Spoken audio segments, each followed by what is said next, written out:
Praise the lord. అందరికి వందనాలండి. బాగున్నారా? గత రాత్రంతా ప్రభు మహాకృపను బట్టి చక్కటి విశ్రాంతినిచ్చి ఉదయకాలంలో సజీవి లెక్కలుగా లేపిన దేవునికి వందనాలు. మరి పునరుద్ధాన దినం కదా ఈరోజు. ఆగస్టు మాసానికి ఇది ఆఖరి రోజు. 31 తారీఖు ఉదయకాలం. మరి అనేక చర్చిల్లో ఆరాధనలు ఉన్నాయి. ఎవరు చర్చికి వెళ్ళవలసిన వాళ్ళు చర్చికి వెళ్ళండి. మన చర్చికి వచ్చిన వాళ్ళు మన చర్చికి వచ్చి రండి. కాబట్టి దేవుని మాటలు వినండి, బలపడండి, చర్చిలు మానకండి. కాబట్టి ఉదయం లేచారా, మరి ప్రార్థన చేశారా, వాక్యం చదివారా, దైవ సన్నిధికి వెళ్ళడానికి సిద్ధపడుతున్నారా? మీరు మరి మీ భర్తలు లేక మీ పిల్లలు అలాగే మీ భార్యలు మీ కుటుంబీకులందరూ కలిసి కుటుంబ సమేతంగా దైవ సన్నిధికి వెళ్ళండి. వెళ్ళకుండా ఇంట్లో ఏదో వండుకొని తిని ఉండిపోవాకండి. ఎందుకంటే దేవుని సన్నిధికి వెళ్ళాలి. దేవుని సందులో ఒక దినము గడుపుట 1000 దినముల కంటే శ్రేష్ఠం. కాబట్టి ఖచ్చితంగా మీరు వెళ్ళి దేవుని మాటలు విని బలపడి యేసయ్యను మోసుకుని రండి.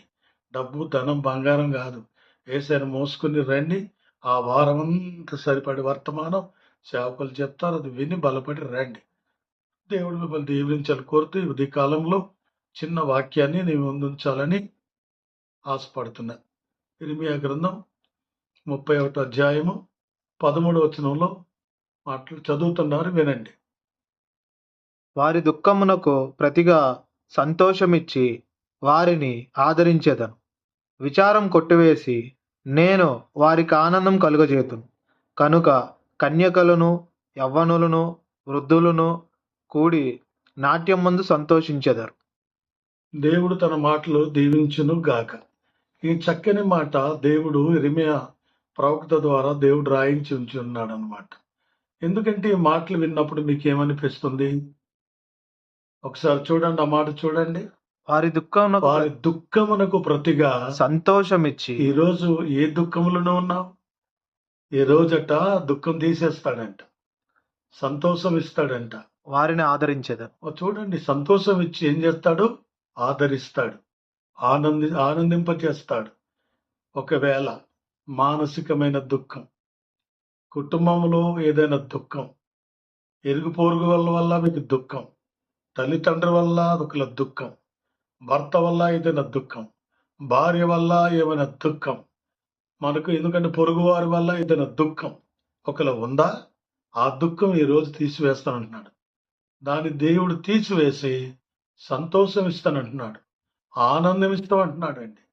కాబట్టి ఈ ఆదివారపు ఆరాధనలో ఒకవేళ దుఃఖములను మందిరానికి వెళ్తున్నామేమో, వేదనతో వెళ్తున్నామేమో, బాధతో వెళ్తున్నామేమో, కన్నీళ్లతో వెళ్తున్నామేమో, ఈరోజు దాని దుఃఖాన్ని కొట్టివేయబోతున్నాడు, ఆనందం ఇవ్వబోతున్నాడు, సంతోషం ఇవ్వబోతున్నాడు, సమాధానం ఇవ్వబోతున్నాడు. ఎందుకంటే నీలో ఉన్న ప్రతి గలిబిలిని దేవుడు తీసేస్తా ఉన్నాడు. తీసివేసి గొప్ప ఆనందం, సంతోషం వ్యక్తిగతంగాను కుటుంబ పరంగాను దేవుడు మీకు ఇవ్వబోతున్నాడు. మరో మాట కూడా కింద రాస్తున్నాడు, చదవండి. అందులో క్రొవ్వుతో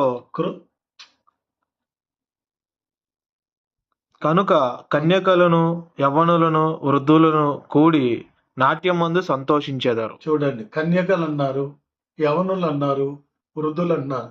దేవుడు ఎవరిని విడిచిపెట్టలేదండి.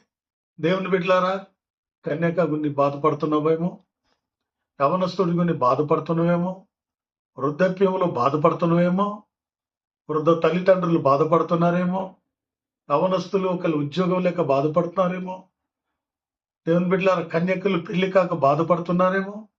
దేవుడు అంటున్నాడు, వీళ్ళందరినీ ఆదరించే దేవుడు.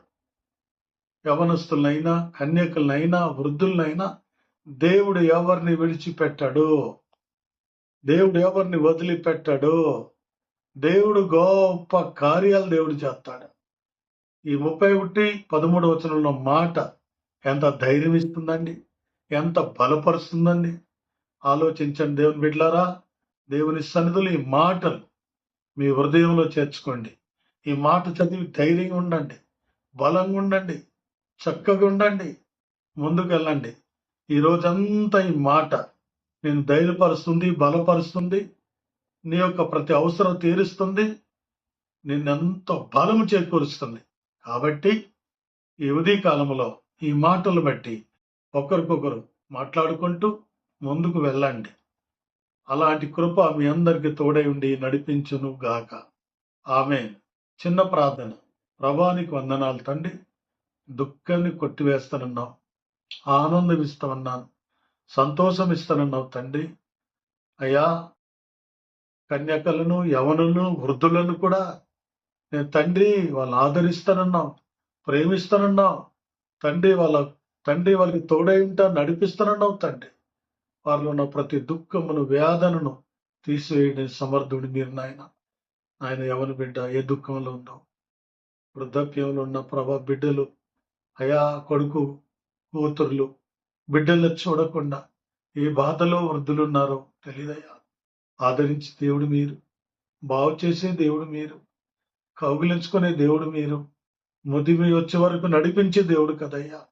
వృద్ధులను మీరు జ్ఞాపకం చేసుకుంటానని మీరు చెప్పారు తండ్రి. యవనులు చదువుకొని ఖాళీగా ఉన్నారేమో, దుఃఖపడుతున్నారేమో, బాధపడుతున్నారేమో ప్రభా, మీరే సాయం చేయమని నేను ప్రార్థన చేస్తున్నాను తండ్రి. ఉద్యోగం లేని వారికి ఉద్యోగాలు దయచేయండి ఆయన. అయా, వాళ్ళు బలపరచండి. కృంగిపోయి ఉన్నారు, కృషించి ఉన్నారు, దుఃఖపడుతున్నారు, బాధపడుతున్నారు తండ్రి. వాళ్ళని ధైర్యపరచమని ప్రార్థిస్తున్నాను తండ్రి. అయా, పెళ్లి కాకుండా కన్యకలు ఉండిపోయి ఉన్నట్లయితే వాళ్ళకి మంచి సంబంధాలు ఇవ్వండి నాయన. మంచి సంబంధాలు రావాలి ప్రభా. రక్షించబడిన బిడ్డలు రావాలి ప్రభా. తల్లిదండ్రుల ప్రభా నాయన. అయా, ఎవరి బిడ్డలకి ప్రభా వివాహం చేయాలి తండ్రి. దేవానికి వందనాలు చెల్లిస్తున్నాం తండ్రి. కృప చూపించు తండ్రి, మేలు చేయండి తండ్రి. అయ్యా, ఈ వాక్యమును బట్టి వాళ్ళు అర్థం చేసుకుని తండ్రి ముందుకు సాగిపోయి భాగ్యం దయచేయండి. ఎవరైనా అనారోగ్యం ఉన్నట్లయితే, హాస్పిటల్స్ ఉన్నట్లయితే వారు ముట్టి బాగు చేయను ఆయన. సంపూర్ణమైన స్వస్థత, విడుదల వారికి దయచేయను ఆయన.